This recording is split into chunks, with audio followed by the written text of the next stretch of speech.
Hello friend, তোমরা সবাই কেমন আছো? আশা করি ভালো আছো। আমিও খুব ভালো আছি।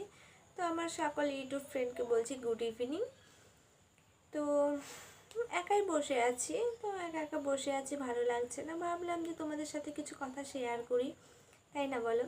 বাট আমার জীবনের কিছু কথা তোমাদের সাথে শেয়ার করব। জানি না কে দেখবে কে দেখবে না, তবু শেয়ার করছি। আমি একা একা বসে আছি, ভালো লাগছে না।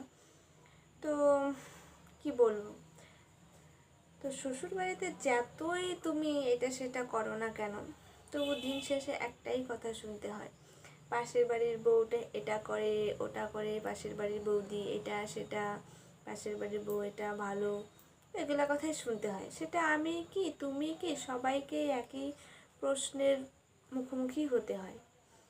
তো বলে না শাশুড়িরা, জেঠির কাকিমারা বলে না, সংসার সুখের হয় রমণীর গুণে গুণে। হ্যাঁ, একটা সংসার তখনই সুখের হয়, এই কথাটা ঠিক।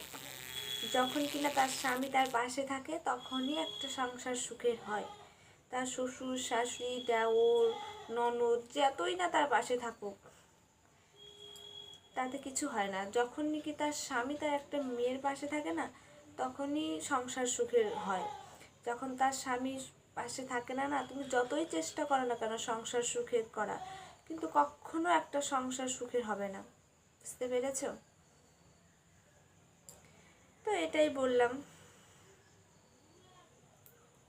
সবাই তো এটাই বলে যে একটা মেয়ের জন্য এটা সেটা, একটা মেয়ে চাইলে সব করতে পারে। হ্যাঁ, একটা মেয়ে চাইলে সবই করতে পারে। যখন তার স্বামী তার পাশে থাকে তখনই একটা মেয়ে সব কিছু করতে পারে, তার আগে না। তো টাটা।